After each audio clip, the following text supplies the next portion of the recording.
अब गुजरात चुनाव के बाद बात होगी उत्तर प्रदेश उपचुनाव की। आज उत्तर प्रदेश में भी उपचुनाव जारी है और यूपी में उपचुनाव के लिए वोटिंग लगातार हो रही है। चलिए एक बार आपको जल्दी से बता देते हैं क्या कुछ है अब तक का अपडेट। मैनपुरी में दोपहर 3 बजे तक 43.93% वोटिंग हो चुकी है। यहाँ पर उपचुनाव चल रहे हैं रामपुर सीट पर, मैनपुरी सीट पर और खतौली विधानसभा सीट पर। खतौली की बात करते हैं जहां पर 3 बजे तक 40.2% मतदान हुआ है और रामपुर में 3 बजे तक 26.32% वोटिंग हुई है।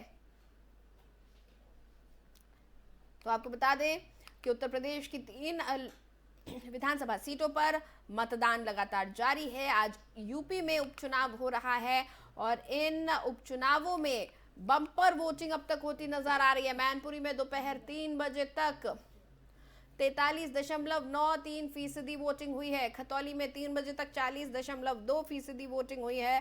रामपुर में 3 बजे तक 26.32% वोटिंग हुई है। रामपुर में काफी कम वोटिंग हो रही है। रामपुर में वोटिंग परसेंटेज बढ़ता हुआ नहीं लग रहा है, बहुत धीरे धीरे वोटिंग हो रही है, जो कि एक चिंता का विषय है कि आखिर बात क्या है, क्या वजह है कि लोग अपने घरों से निकलकर अपने मताधिकार का इस्तेमाल नहीं कर रहे हैं, पोलिंग बूथ तक नहीं पहुंच रहे हैं। हालांकि लगातार सभी से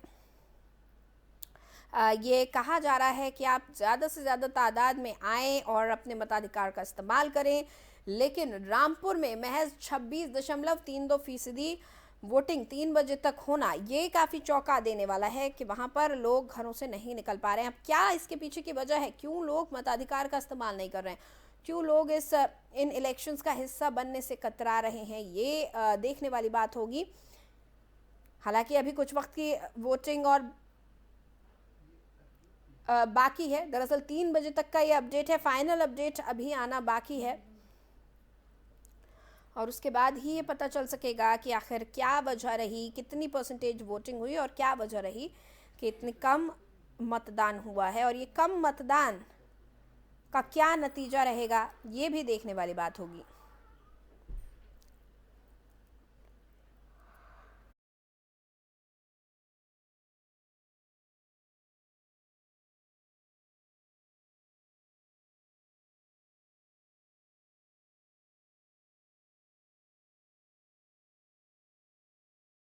लगातार वोटिंग हो रही है उत्तर प्रदेश में। मैनपुरी और खतौली विधानसभा में 40% से ज़्यादा वोटिंग हो चुकी है।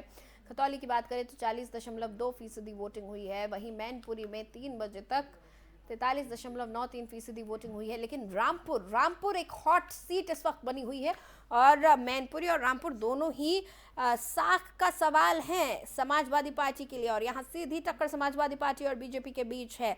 लेकिन ऐसे में रामपुर सीट पर महज 26% वोटिंग 3 बजे तक होना ये अपने आप में एक बहुत विचित्र चीज़ है और ये एक चर्चा का विषय बना हुआ है कि आखिर क्या वजह है, लोग क्यों घरों से बाहर नहीं निकल रहे हैं, क्यों वोट करने से सकुचा रहे हैं। हालांकि अभी फाइनल अपडेट आना बाकी है। ये जो अपडेट हम आपको बता रहे हैं ये 3 बजे तक का अपडेट है। बीजेपी और सपा की परीक्षा है यहाँ पर। लोकसभा चुनाव मैनपुरी में उपचुनाव हो रहे हैं, वहीं रामपुर में विधानसभा का उपचुनाव है। आसिम रजा और खतौली विधानसभा सीट की अगर हम बात करें तो यहाँ पर मदन भैया समाजवादी पार्टी से और राजकुमारी बीजेपी से चुनावी मैदान में है। तो मैनपुरी लोकसभा सीट पर डिंपल यादव सपा प्रत्याशी हैं, रघुराज शाक्य बीजेपी के प्रत्याशी हैं। रामपुर विधानसभा सीट पर आसिम रजा समाजवादी पार्टी के प्रत्याशी, आकाश सक्सेना बीजेपी के प्रत्याशी। खतौली विधानसभा में मदन भैया समाजवादी पार्टी के प्रत्याशी हैं और राजकुमारी सैनी बीजेपी के प्रत्याशी हैं। तो देखिए मैनपुरी में डिंपल यादव जो कि नेताजी की बहू और अखिलेश यादव की पत्नी है, डिंपल यादव और चुनाव मैदान में उतरी हुई है। मैनपुरी से नेताजी की उत्तराधिकारी बनने की ये पूरी लड़ाई है। समाजवादी पार्टी के लिए मैनपुरी सीट बेहद अहम है क्योंकि नेताजी की ये सीट रही है, लगातार इस पर नेताजी का कब्जा रहा और आज मुलायम सिंह यादव जी के निधन के बाद इस सीट पर उपचुनाव हो रहा है। लोकसभा सीट है मैनपुरी जिस पर उपचुनाव हो रहा है और क्या इन लोकसभा के जो ये उपचुनाव इस वक्त मैनपुरी में हो रहा है, क्या समाजवादी पार्टी अपने इस गढ़ को बचा पाएगी या नहीं, या फिर बीजेपी इस पर सेंध लगा देगी, ये देखने वाली बात होगी। वहीं अगर रामपुर की बात करें तो आजम खान को सजा सुनाए जाने के बाद रामपुर की ये सीट खाली हुई है और यहाँ पर उपचुनाव हो रहा है। है।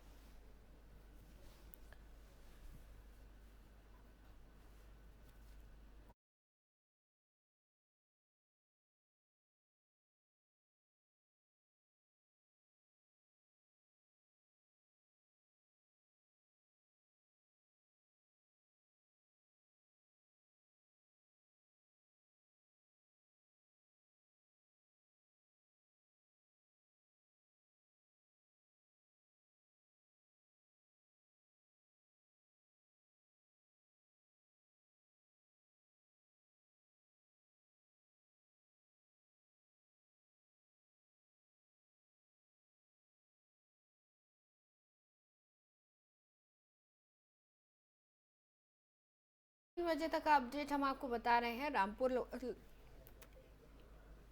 रामपुर विधानसभा सीट पर महज 26% वोटिंग हुई है। मैनपुरी में हालांकि 43.93% वोटिंग हो चुकी है और मैनपुरी से ही मेरे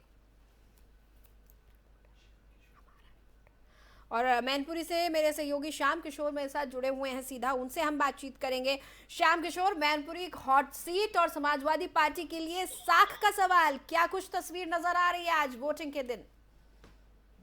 जी जी बताना चाहेंगे। आज के दिन जो वोटिंग हो रही है उस तरह के लाइनों में लोग लगे हुए थे, लेकिन शाम का वक्त होने आया है जिसमें से मतदान केंद्र में कैमरामैन सहयोगी आलोक से कहना चाहेंगे कि मतदान केंद्र की तरफ दिखाइए। अब तक जो है यहाँ 70% लगभग वोट पहुंच चुका है, लेकिन अब यहाँ पर लाइन में एक दो लोग आ रहे हैं। बाकी के लाइन में वोट डालने के बाद में कुछ लोग इधर खड़े हुए। चलो उस संबंध में हम बात करते हैं कि इन लोगों की क्या राय, किस उद्देश्य से इन्होंने वोट अपना किया है। जी बात करना चाहेंगे जिन लोगों ने अपना मतदान किया है, किस उद्देश्य से किया है, किसने नहीं। आइए हम बात करते हैं अपने सहयोगी आलोक से। कहेंगे जी, आपने वोट अपना कर दिया क्या? किस उद्देश्य से अपना वोट किया है आपने? अरे भैया जी, गनिया ठंडक में मरे जा रहे, गनिया सब खेत खाए गए, गाय खेत खा गई है। इस उद्देश्य से लेकर के आपने वोट किया है। सरकार ने। अच्छा, उसके अलावा गाय के अलावा किस उद्देश्य, किस हिसाब से देख रहे हैं? क्या यहाँ के अन्य प्रशासन या किसी अन्य चीज से? सबसे ज्यादा किल्लत खाद की लाइन में लगे रहे, किसान लाइनों में लगे रहे खाद के लिए, उस उद्देश्य से आज आपने वोट किया है। चलिए हम इनसे बात करते हैं। आपने वोट डाला था क्या? किस उद्देश्य से आपने यहाँ का चुनाव किया है? किस आधार पर देख रहे हैं? नौजवान को क्या चाहिए? रोजगार चाहिए। मोदी जी, योगी जी क्या चाह रहे हैं? नौजवान सड़क पे लाए, टिक्की पकौड़े जो चाय पे चलाए, ये तो नहीं होगा। जी जी, इसलिए वोट फॉर सपा। ठीक है। नौजवान कुछ ये कह रहे हैं कि हम लोग भर्ती में नहीं आ पा रहे हैं, हम लोग रोज बेरोजगार कर रहे हैं। चलिए आइए देखते हैं, अन्य लोगों से भी हम बात करें। भाई साहब, आपने वोट किया है क्या? किस आधार पे आपने वोट किया है?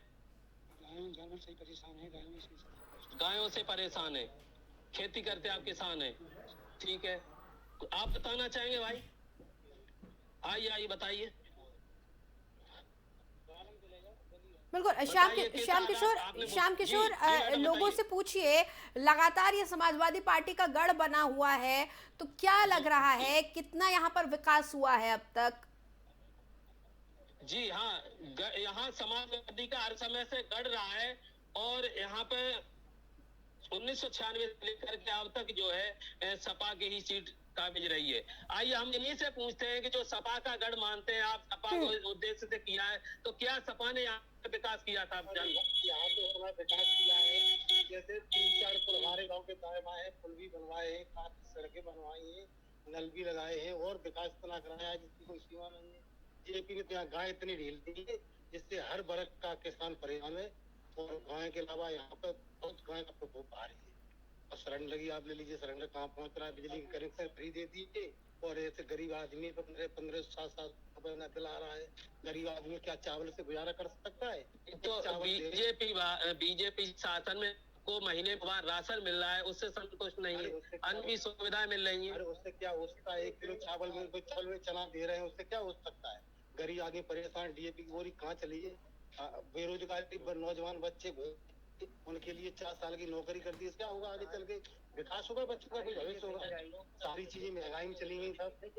ठीक है, चलो हम इनसे जानना चाहेंगे, क्या यह विकास यहाँ पे जो है सपा का गढ़ रहा है, हर समय सपा काबिज रही है, क्या किस उद्देश्य से देख रहे हैं? जो आप पोलिंग पे आपने वोटिंग की है, क्या आप अपने विचार लाते हैं? आप और हम लोग थे हुए सपा की देन है ये। जी, ये रोडे, ये पोल जो कुछ दिखाई दे रहा है तो सपा की देन है, सपा की देन है कुल मिला। सपा की ठीक है, कुछ नहीं था। यहाँ देखने को ये आए, सभी लोग ये कह रहे हैं, ज्यादाकांश से अगर देखा जाए तो किसान जो है गाय जो ढीली हुई है उनसे परेशान है। बाकी की जहाँ मैनपुरी पे अगर देखा जाए तो लोग यही कहते हैं, सड़कें अन्य चीज विकास हुआ है। बाकी सिलेंडर महंगाई अधिक हो गई है, डीएपी के लिए लाइनों में पड़ रहा है, इस हिसाब से वोटिंग यहाँ पे की गई है। चलिए, किसी बार वोट डाला है, पहली बार डाला हो, बताना चाहे कोई बताइए। बिल्कुल, यानी कहीं ना कहीं श्याम बेरोजगारी और महंगाई एक बड़ा मुद्दा है इन उपचुनावों में भी, लोकतंत्र को बचाने के लिए। जी मैडम, जी बताएं। तो श्याम कहीं ना कहीं इन उपचुनाव में भी महंगाई और बेरोजगारी एक बड़ा मुद्दा बनकर उभरा है। तमाम नौजवान आपके आसपास हैं, हम इनसे जानना चाहेंगे कि पढ़ाई के बाद किस तरह की उम्मीद ये करते हैं अपने सांसद से या विधायक से। आवाज नहीं आ पा रही मैडम। जी श्याम, हम चाहेंगे कि आपके आसपास जो तमाम नौजवान खड़े हैं उनसे आप पूछे कि वो नई पीढ़ी है, किस तरह की उम्मीदें वो अपने नुमाइंदे से रखते हैं, क्या उम्मीदें हैं उनकी। जी, पूछना चाहेंगे, जवानों की पीढ़ी से पूछना चाहेंगे, आप ही बताइए क्या क्या चाह रहे हैं। जो आप शासन में देख रहे हैं, वोटिंग आपने की, वोट डाला है? वोट अभी नहीं डाला।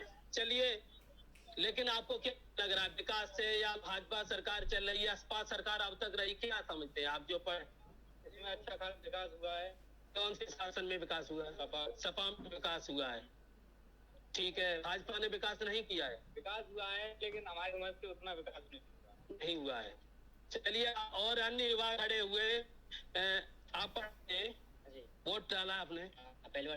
पहली बार वोट डाला। लो, ये पहली बार मैडम वोट डाल चुके हैं, इन्हीं से जानना चाहेंगे कैसा लगा पहला वोट डाल के, तो किस उद्देश्य से आपने चुनाव किया? बहुत अच्छा लगा है, जो हमें संविधान में जो वर्ड थे हमारे लिए, वैस मताधिकार उसका मैंने प्रयोग किया अच्छा, और हर मताधिकार चाहता है कि हम उसका प्रयोग जो हमारा वोट है उसका अच्छे करने के लिए करें नेता को, उस हिसाब से आपने किया। हाँ जी। जी, अन्य भी यहाँ हमारे युवा वर्ग खड़े हुए हैं, आपने वोट डाला है क्या? किस पहली बार वोट डाला है या दूसरी बार? फर्स्ट टाइम वोट इन्होंने डाला है। किस उद्देश्य से आपने चुनाव किया?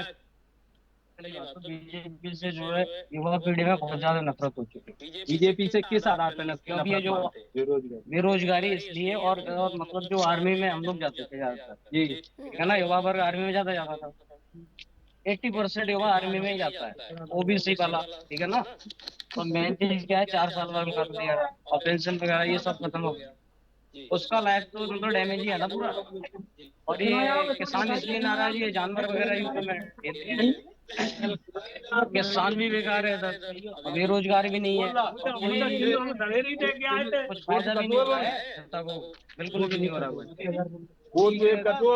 कई युवा वर्ग की जो है शिक्षित लोग हैं, वो नौकरी के लिए जो परेशान है, रोजगार नहीं मिल पा रहा है, इस हिसाब से युवा वर्ग भी कहीं ना कहीं परेशान। जी, आपने वोट डाला है? मरा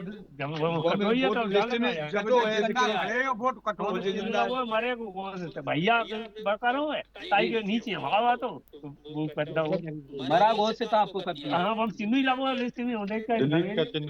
वंचित रह गए। ओबीसी से है इसलिए ना, ओबीसी का वोट कट हो रहा है। नहीं, ओबीसी का ही वोट नहीं, वोट ओबीसी पे किस आधार पे लगा रहे हैं? आप देखेंगे 80% वोट ओबीसी का ही कट हो रहा है, ओबीसी का वोट सपा में जा रहा है ना, इसलिए। अगर आप देखा जाए आपके यहाँ, आप कोई भी ये बताना चाहेगा कितना वोट था यहाँ पे, कितने लोगों के कटे, बताना चाहेंगे? आपका ही कट गया वो? हमारे यहाँ पे 100-150 वोट कट चुके हैं हमारे गाँव में ही। कहीं न कहीं देखा जाए तो वोट कई गांव में मैंने देखा है, तो कहीं कहीं जो है वोट भी कटे हैं। इस तरह के आज देखने को ये भी मिले हैं, जैसे खड़े हैं कि ये कह रहे हैं हमें मृत घोषित ही कर दिया, वोट डालने गए, वोट डालने से वंचित रह गए।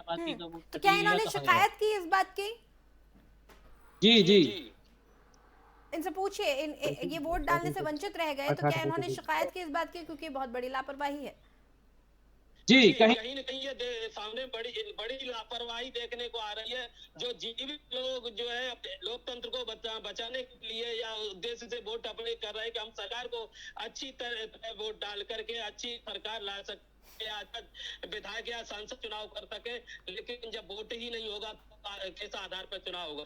आपको कैसा लगा अगर वोट कट गया तो क्या है? आप इधर देखिए कैसा